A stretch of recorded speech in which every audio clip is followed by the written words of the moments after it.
So what does the path look like for the S&P 500 to get to the 4,500 mark? That's our topic of discussion today. Thanks for joining in. Hope everybody had a great weekend. So last week we saw the S&P 500 move to fresh all-time highs well above 4,100. And that was thanks to more dovish Fed speak, more government spending, right? The infrastructure bill mainly.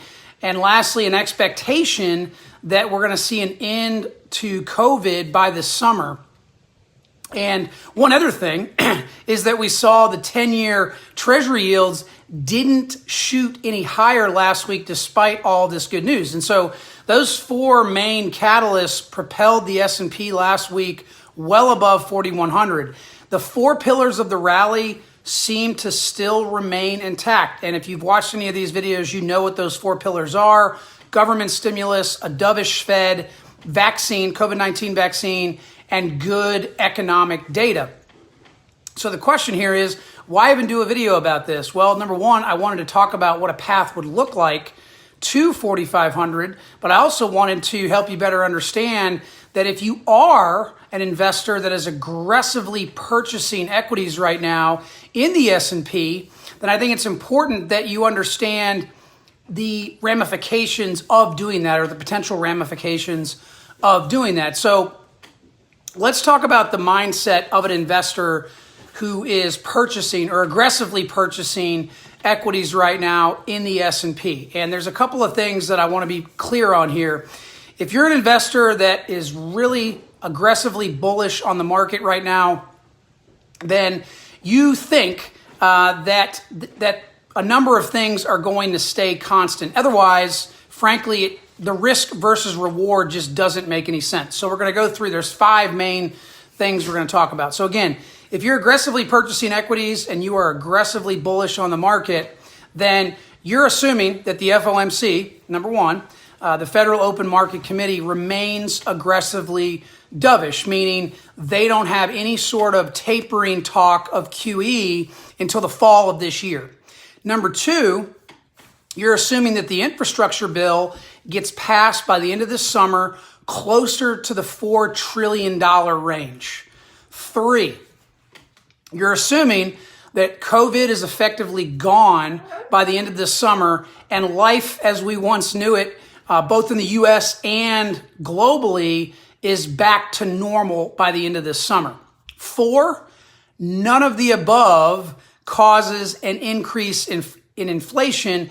And five, the 10-year Treasury yield stays stable or at least rises in an orderly fashion going forward. So again, if you're an investor that's aggressively bullish right now, you're assuming those five things we just mentioned. Now, to be clear, all five of those are absolutely possible. However, I think it's very similar to I'll just be frank about it. It's the macroeconomic equivalent of an inside straight in poker. For those of you that play poker would know that an inside straight is, statistically speaking, from an odds standpoint, extremely difficult to get, but it's possible. Again, so why do I say this? Why do I make this analogy to an inside straight in poker?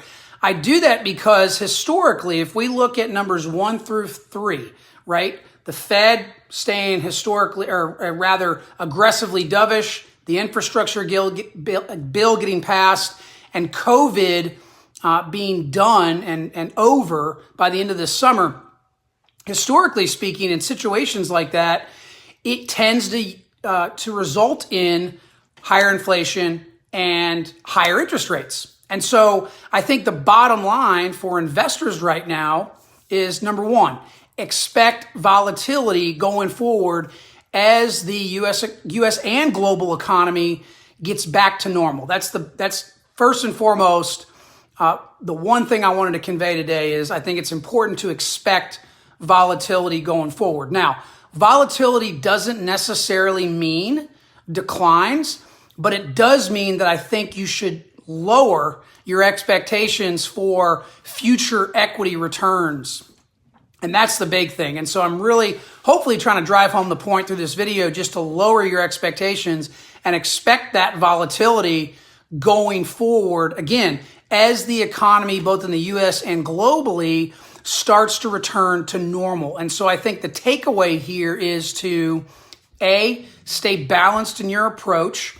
B, don't buy and or sell the headlines. Don't be an emotional investor. And 3, awareness. Stay aware of what's going on with your wealth management picture, your investment picture, not just investing in the market, but any sort of wealth building that you're doing, whether it be cryptocurrency, real estate, mergers, acquisitions, whatever it may be.